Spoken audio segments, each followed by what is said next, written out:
Good morning everyone. आज हम लोग क्लास 10 के हिस्ट्री का लेसन नंबर 1 पढ़ेंगे, जिसका नाम है the rise of nationalism in Europe. कहने का मतलब हम ये जानेंगे किस तरीके से यूरोप के अंदर नेशनलिज्म की फीलिंग आई। और नेशनलिज्म का अगर हिंदी मीनिंग कहा जाए तो नेशनलिज्म का मतलब होता है राष्ट्रवाद। ठीक है, अब देखिए कि नेशनलिज्म को जानने की कोशिश करते हैं आखिर नेशनलिज्म होता क्या है। तो कहने का मतलब कि फीलिंग ऑफ लव और pride of our own country, अर्थात कि आपके प्रति, आपके अंदर अपने देश के प्रति जो प्रेम है, अपने देश के प्रति जो प्राउडनेस है, वही क्या कहलाता है, नेशनलिज्म होता है। क्या कहा जाए कि आपके अंदर एक ऐसी फीलिंग आती है जिस फीलिंग से कहते हो कि your country is the best rather than the other country, that's known as the form of nationalism। तो एक और बात कही जाए अगर नेशनलिज्म के बारे में तो हम ये भी कह सकते हैं कि अगर मान लीजिए कि लोगों का एक ग्रुप है, इसमें बहुत सारे लोग हैं, A B C D different types के लोग हैं यहाँ पर, और सभी लोग ये कहने लग जाएं कि देखिए हमारा रेस सेम, कास्ट हमारी सेम, लैंग्वेज सेम, हमारे रिलीजन सेम। तो जब ये सारी चीज़ें एक जैसी हैं और ये सभी लोग एक ही क्षेत्र के हैं, एक क्षेत्र के लोग हैं, और सबकी लैंग्वेज, सबका रीजन, सबका कास्ट, सबके सेक्स सब एक जैसे हैं, तो जब सारी चीज़ें एक जैसी हैं तो ये कोशिश करेंगे कि अपने आप में एक इंडिपेंडेंट कंट्री बन जाए। तो जब इन्होंने कोशिश की कि अपने आप में एक इंडिपेंडेंट कंट्री बन जाए, क्योंकि सारी चीज़ें लगभग सेम हैं, तो कहने का मतलब कि अब उनके अंदर क्या आ चुका है, नेशनलिज्म की फीलिंग आ गई है। तो यही चीज़ यूरोप के अंदर हुआ कि यूरोप के अंदर किस तरीके से नेशनलिज्म आया, किस तरीके से यूरोप के लोगों के अंदर अपने कंट्री के प्रति फीलिंग आई, कंट्री के प्रति लाइफ लव की फीलिंग आई, कंट्री के प्रति प्राउडनेस की फीलिंग आई। ये सारी चीज़ें नेशनलिज्म के अंदर हम लोग पढ़ेंगे। तो आपने क्लास 9 में फ्रेंच रेवोल्यूशन पढ़ा था और जाना था कि फ्रेंच रेवोल्यूशन की जो बास्टिल फोर्ट गिराया जाता है, कब गिराया जाता है बास्टिल फोर्ट, तो 14 जुलाई 1789 को बास्टिल फोर्ट गिराया जाता है। फोर्ट गिराने के पीछे बहुत सारे ऑब्जेक्टिव थे, कौन कौन से रीजन्स थे उसके, ये आपने ऑलरेडी पढ़ रखा है। अब ये सोचिए कि अगर किसी भी कंट्री के अंदर या किसी भी स्टेट के अंदर अगर रिवोल्यूशंस हो जाता है तो आफ्टर रिवोल्यूशन वहाँ के लोगों के अंदर एक नेशनलिज्म को जगाना, नेशनलिज्म के सेंटिमेंट्स को जगाना बहुत ही ज़्यादा ज़रूरी होता है। तो हम इसमें यही पढ़ेंगे, जो पहली हेडिंग है हमारी कि French revolution and the idea of the nation, उसमें हम यही पढ़ेंगे कि किस तरीके से फ्रांस के अंदर क्रांति हुई और क्रांति के बाद वहाँ के लोगों के अंदर नेशनलिज्म को पैदा किया गया। तो चलिए पहला टॉपिक देखते हैं, हेडिंग देखते हैं। लिखा हुआ है कि step taken by French revolutionaries to create a sense of collective identity, मतलब कि वो कौन कौन से काम किए गए जिससे फ्रांस के पीपल्स के अंदर एक कलेक्टिव आइडेंटिटी आई, उनके अंदर यूनिटी आई, उनके अंदर नेशनलिज्म आया। तो सबसे पहला काम ये था कि आइडिया ऑफ ली सिटोयन एंड लॉ पैट्री, कहने का मतलब जिस तरीके से इंडिया के अंदर नेशनलिज्म लाने के लिए भारत माता का चित्र बना, और जो चित्र था अवनींद्रनाथ टैगोर ने बनाया। तो उस भारत माता का चित्र बनाने से हमारे अंदर एक भारतीयता प्रतीत होती है। भारतीयता अपने आप को we can say that we are an Indian. ठीक उसी तरीके से वहाँ पर एक कॉन्सेप्ट लाया गया, आइडिया ऑफ ली सिटोयन या लॉ पैट्री। इस आइडिया ऑफ ली सिटोयन और लॉ पैट्री का मतलब होता है, ली सिटोयन का मतलब होता है सिटीजन, कि हम फ्रांस के सिटीजन्स हैं, और ला पैट्री का मतलब होता है फादरलैंड, और फ्रांस जो लैंड है हमारी फादरलैंड है। जिस तरीके से यहाँ पर मदरलैंड इंडिया के अंदर भारत बोला गया कि मदरलैंड, भारत माता शब्द को, भारत माता का चित्र यूज किया गया, उसी तरीके से वहाँ पर फादरलैंड बोला गया और एक कॉन्सेप्ट ली सिटोयन का दिया गया। उसके बाद जो सेकंड पॉइंट है वो क्या है, accept the new French flag. Accept the new French flag का मतलब हुआ कि पहले जब मोनार्की सिस्टम चलता था तो वहाँ पर उसका कुछ रॉयल फ्लैग था, उसके फ्लैग का कलर्स, उसके फ्लैग का शेप सब अलग अलग था। तो जब डेमोक्रेटिक सिस्टम आया, रिवॉल्यूशंस हो चुका, मोनार्की सिस्टम को समाप्त कर दिया गया, डेमोक्रेटिक सिस्टम आ गया, तो यहाँ पर एक फ्रांस ने अपना नया फ्लैग एक्सेप्ट कर लिया, नया फ्लैग बना लिया। उसके बाद आपने पढ़ा था कि नेशनल असेंबली बनाई गई थी, तो नेशनल असेंबली बनाई गई। नेक्स्ट है कि make the national assembly, national assembly बनी। और नेशनल असेंबली में ये कहा गया कि जितने भी पीपल्स हैं सभी लोग क्या कर सकते हैं, वोट दे सकते। मतलब नेशनल असेंबली जो बनेगी वो जो भी किसी प्रकार के रूल्स एंड रेगुलेशन बनाएगी, और जो रूल और रेगुलेशन बनाने के लिए जो लोग उस नेशनल असेंबली में भेजे जाएंगे वो सब इलेक्ट किए जाएंगे किसी भी पीपल्स के द्वारा, फ्रांस पीपल्स के द्वारा। उसके बाद कंपोज हिम्स एंड ओथ टेकन्स।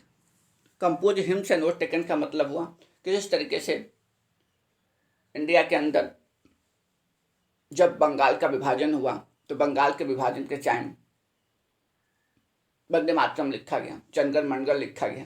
ये सारी चीज़ें क्यों लिखी गई? इसलिए कि लोगों के अंदर एक नेशनलिज्म को पैदा किया जाए। उसी तरीके से फ्रांस के अंदर भी नई नई कविताएं लिखी गई, नए नए लोगों ने शपथ लिया कि हम अपने फ्रांस की रक्षा करेंगे। उसके बाद नेक्स्ट में सेंट्रलाइज्ड एडमिनिस्ट्रेटिव सिस्टम को अप्लाई किया गया। कहने का मतलब कि एक सेंटर बनाया गया, एक प्रशासन को सुदृढ़ करने के लिए, एडमिनिस्ट्रेटिव सिस्टम को बेस्ट करने के लिए, एडमिनिस्ट्रेटिव सिस्टम को रैशनल और एफिशिएंट बनाने के लिए उसे सेंट्रलाइज किया गया। क्योंकि जब एडमिनिस्ट्रेटिव सिस्टम सेंट्रलाइज हो जाएगा तो किसी भी प्रकार के डिसीजन ले सकेगा। जैसे आप देख सकते हैं कि स्कूल में ही अगर बात करें, स्कूल के अंदर, तो स्कूल के अंदर अगर मैनेजमेंट स्ट्रिक्ट है तो मैनेजमेंट अगर एक है तो सही तरीके से स्कूल के बारे में किसी प्रकार का कोई डिसीजन ले सकता है। कई सारे मैनेजमेंट के मेंबर्स कई सारे हैं तो सब मिलकर डिसीजन अलग अलग अपना डिसीजन लेने लग जाएंगे। इसीलिए मैनेजमेंट एक होना चाहिए, वो सही डिसीजन लेगा। तो वही चीज़ सेंट्रलाइज एडमिनिस्ट्रेटिव सिस्टम के अंदर होता है। यहाँ पर एक सेंट्रलाइज एडमिनिस्ट्रेटिव सिस्टम किया गया और जो किसी प्रकार के रूल और रेगुलेशन को बनाता था। और इस सेंट्रलाइज एडमिनिस्ट्रेटिव सिस्टम ने क्या किया कि इक्वलिटी बिफोर लॉ दिया। मतलब उसने ऐसे कानून बनाए जो कानून सभी के लिए बराबर थे। वही बात नेक्स्ट में दी गई है कि मेक यूनिफॉर्म लॉ। उसके बाद एबॉलिश किया गया इंटरनल कस्टम ड्यूटीज को एंड ड्यूज को। उसमें मैंने आपको बताया था कि जो फ्रांस था एक अलग से एक नेशन स्टेट के रूप में नहीं बना था, उसके अंदर छोटे छोटे राज्य थे। और होता क्या था कि इन राज्यों में किंगडम्स कोई और है, डचेज है, कोई कैंटन्स लगे हुए हैं। किंगडम्स, डचेज, कैंटन्स, ये ऑलरेडी मैंने आपको बताया है। अब ये तीनों चीज़ें थी एक फ्रांस के इतने बड़े क्षेत्र में फैली हुई हैं। होता क्या था कि जब गुड्स और सर्विसेज को एक जगह से यहाँ ले जाया जाता था, एक स्टेट से दूसरे स्टेट ले जाते थे, तो यहीं पर कस्टम ड्यूटी लग जाती थी। अब उसके बाद क्या होता था कि कस्टम ड्यूटीज़ की लगने की वजह से ये चीज़ें बहुत ही महंगी हो जाती थी। और जबकि रियल में कस्टम ड्यूटी एक नेशंस के बाद लगना चाहिए, एक कंट्री के बाद जब दूसरी कंट्री से हम गुड्स एंड सर्विसेज को मूवमेंट कराते हो तब टैक्सेस लगना चाहिए। लेकिन यहाँ पर फ्रांस के अंदर तो एक ही स्टेट के अंदर लगना शुरू हो जाता था। तो इस तरीके की जो कस्टम ड्यूटी थी उसे भी समाप्त किया गया। बेटिंग सिस्टम भी अलग अलग हुआ करता था, मैजनिंग सिस्टम भी अलग था। इन सब में यूनिफॉर्मिटी लाने की कोशिश की गई। जैसे कि देखेंगे कि आगे पढ़ेंगे आपको मिलेगा कि ये कपड़े को मापने के लिए इले यूज किया जाता था। इले इक्विपमेंट होता था, मेजरमेंट यूनिट थी, इसे यूज करते थे। कहीं कहीं पर 1 इक्वल टू 57 सेंटीमीटर होता था, कहीं पर 1 इक्वल टू 60 सेंटीमीटर होता था, कहीं पर 1 इक्वल टू 40 सेंटीमीटर होता था।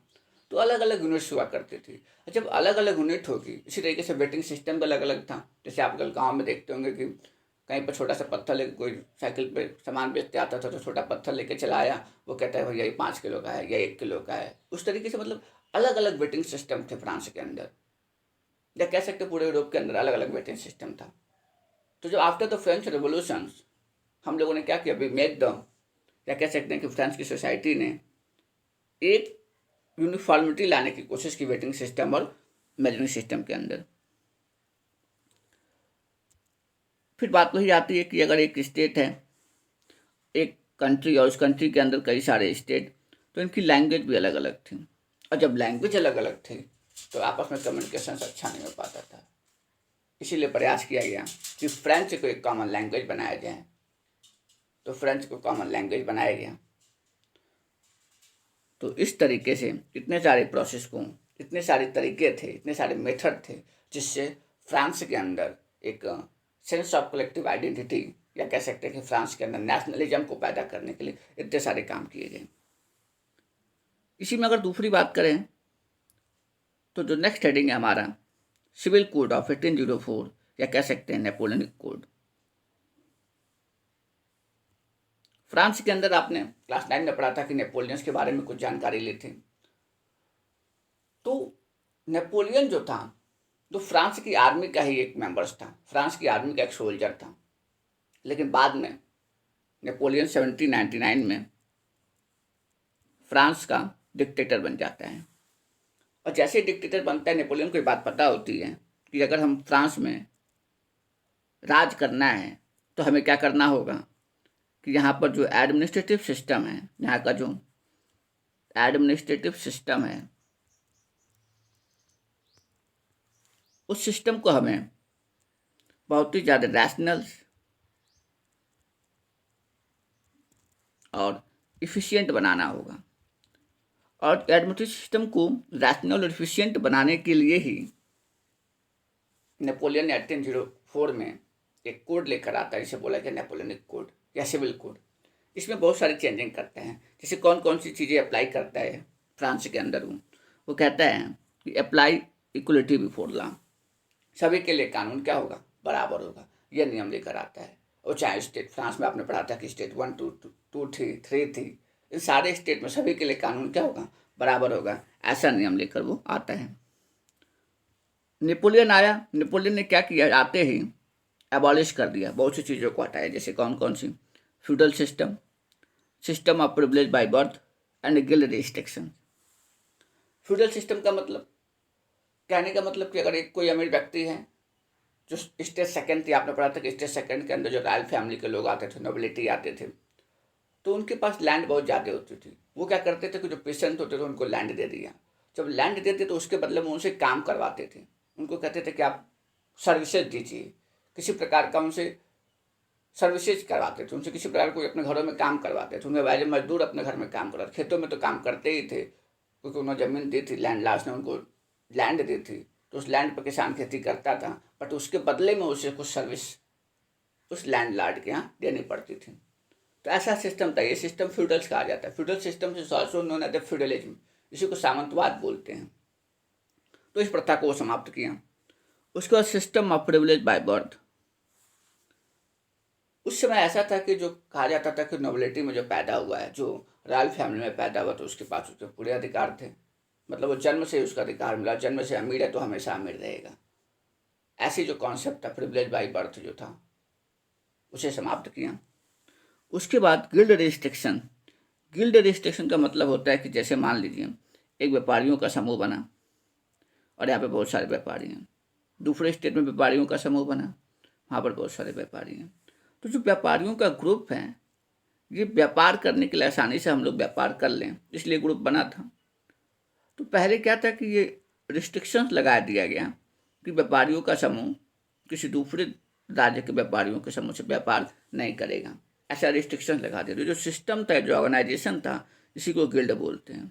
क्या बोलते हैं? गिल्ड। तो जो गिल्ड रिस्ट्रिक्शंस लगा था, उसे भी नेपोलियन ने हटा दिया।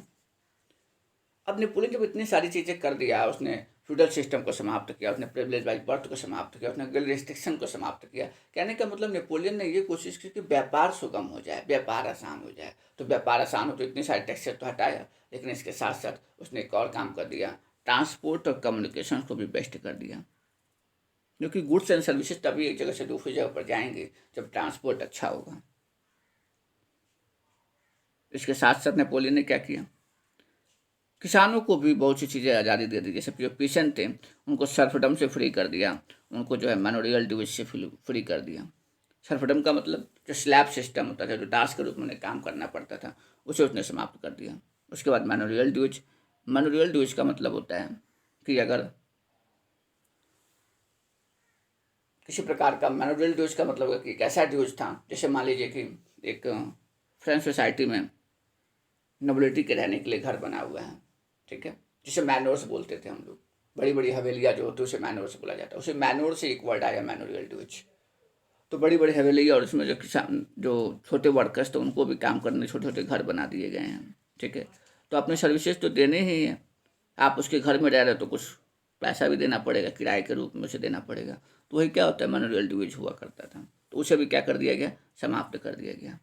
इतनी सारी चीज़ें थी जिसको नेपोलियन ने समाप्त किया। देन आफ्टर, इसके बाद नेपोलियन जब इतनी सारी चीज़ें कर रहा था तो इसका जो एडमिनिस्ट्रेटिव सिस्टम बेस्ट था। अब बेस्ट होने के कारण फ्रांस से भी अलग अलग जगहों पर, ब्रिटेन के अंदर, ऑस्ट्रिया के अंदर, पोलैंड के अंदर ये चीज़ें फैलने लग गई कि नेपोलियंस का जो एडमिनिस्ट्रेटिव सिस्टम है बहुत ही अच्छा है।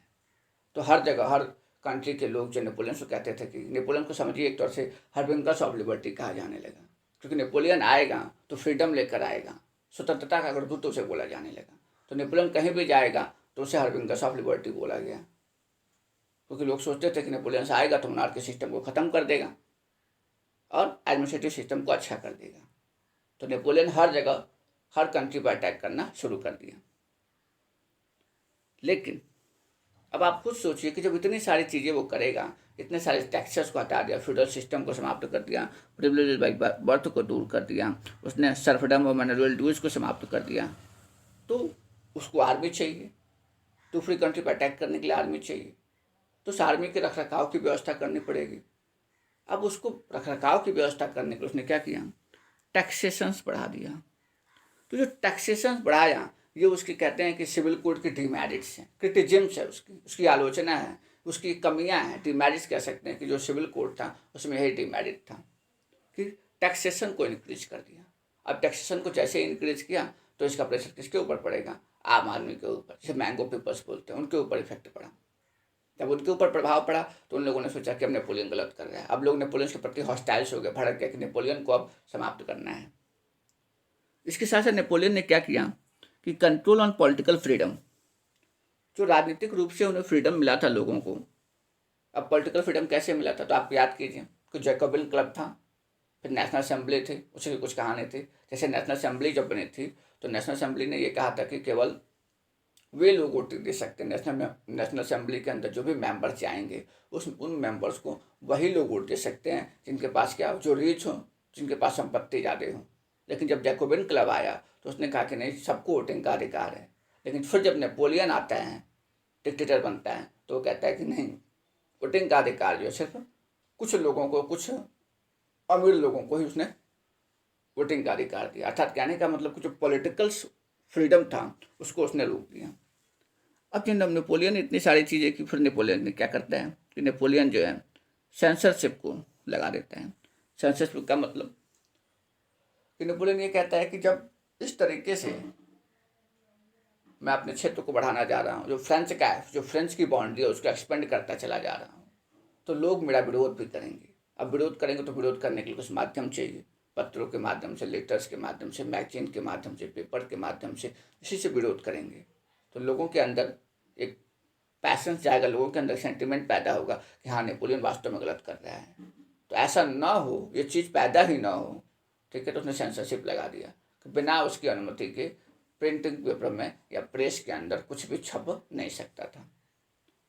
इसके साथ साथ नेपोलियन की सबसे बड़ी कमी यह भी थी कि फोर्स कंसंट्रेशन इनटू आर्मी, अलग अलग देश के लोगों से कहने लग गया कि आप हमारी आर्मी में आइए, भर्ती होइए, ज़बरदस्ती भर्ती कराता था। और रियल में तो था कहाँ का नेपोलियन, फ्रेंच का।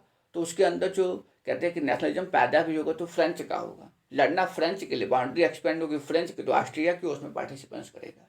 ऑस्ट्रिया के लोगों से कह रहा है, और मान लीजिए कि आप ही नेपोलियन हो, ठीक है, आप रहते हो फ्रांस में रहते हो, और आपने ऑस्ट्रिया के लोगों से कहा कि काम पर, जबरदस्ती उनसे कहा कि आप फ्रांस की सेना में शामिल हो, अतः हम ऑस्ट्रिया पर अटैक करेंगे और मोनार्की सिस्टम खत्म कर देंगे, एडमिनिस्ट्रेटिव सिस्टम को अच्छा कर देंगे, जबरदस्ती।